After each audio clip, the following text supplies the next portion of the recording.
Hi there everyone, welcome back to another video, another English update, where I'll share with you 5 hopefully quite useful phrases, pieces of vocabulary, whatever, in English to help you guys study.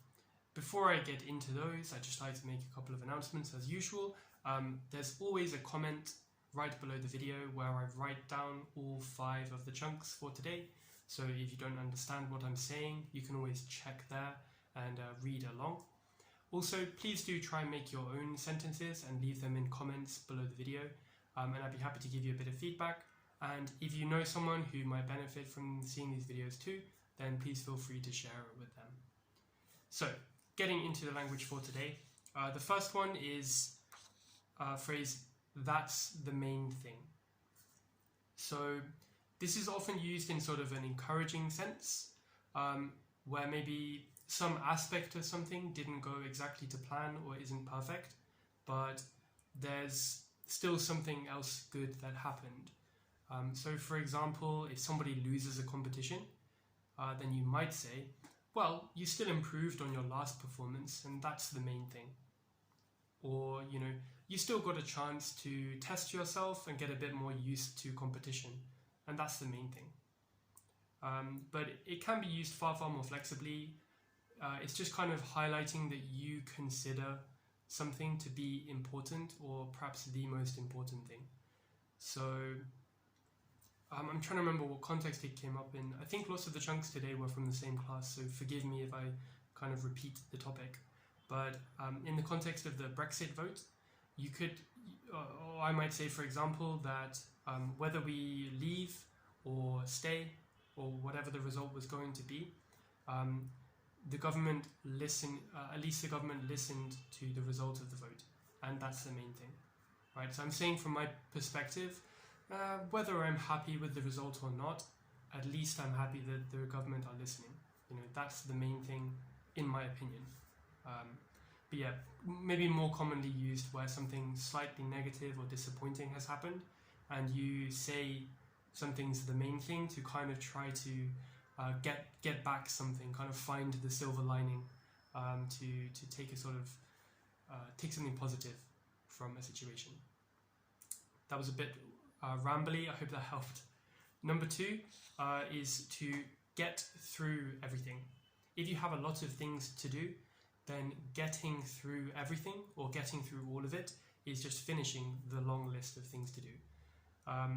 So let's say that your boss comes to your desk in a hurry, says, okay, we need to get this done today, and I'm sorry, but I have a meeting, so I'm going to run. You might look at the pile and think, I'm never going to get through everything today. I'll have to take some work home over the weekend. In class, I might have lots of activities planned, but because the student has a couple of key questions on one of the activities, that might take longer than planned, so then we don't have time to get through everything. It could also be go through everything, I suppose, in that context. But yeah, when you get through everything, it's a positive thing. It means that everything that was planned has been completed.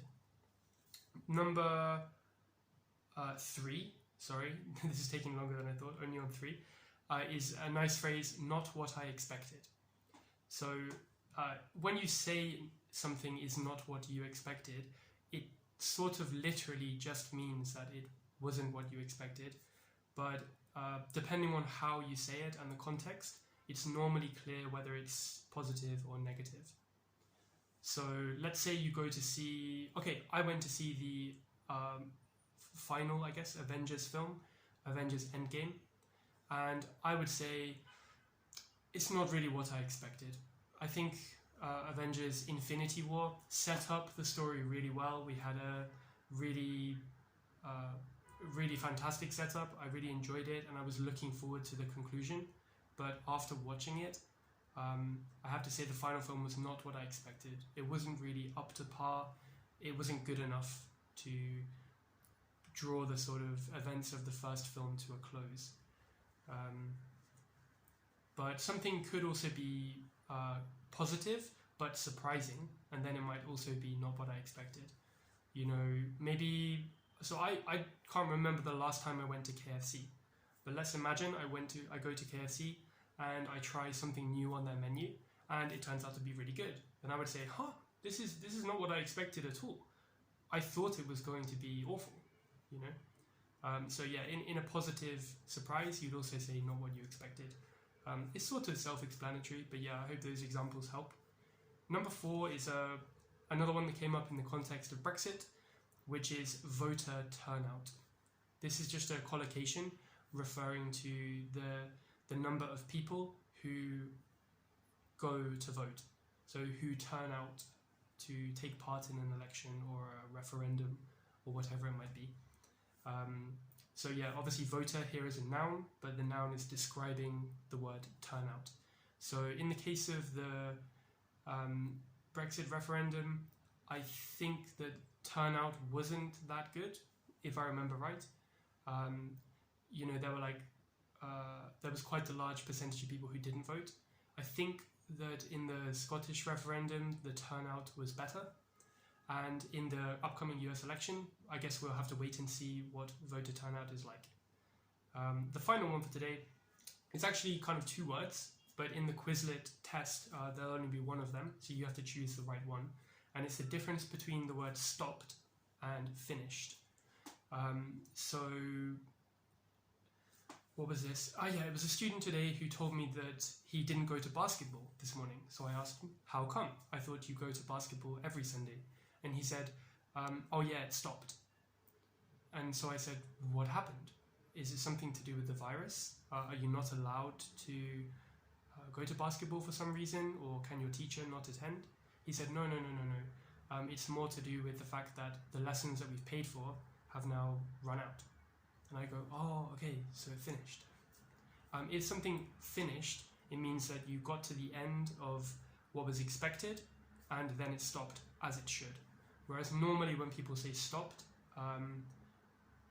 as far as I'm aware, you know, in the examples, or at least in that context, I mean, stopped gives the suggestion that it stopped ahead of time, you know, it stopped earlier than it should have. So if you were watching a film and it froze, then you would say, you know, hey, can you come and help? The film stopped. And of course it means that it should still be going. Whereas when a film has finished, you would say, wasn't that lovely, right? So when something finishes, it ends when it should. Whereas stop might be ending at the wrong time. So yeah, try out the Quizlet test function or match and see if you can, I guess match will give it away. Yeah, try test and see if you can put the right word in and spot the difference for yourself. Obviously, just my sign off. Do remember to check out the Quizlet set in the description for the video below. You know, I put a bit of time into making those to give you different sentences to help you understand the meaning of these chunks and also allow you to test yourself on them and all of my other English update videos. So, see you in the next one. Goodbye.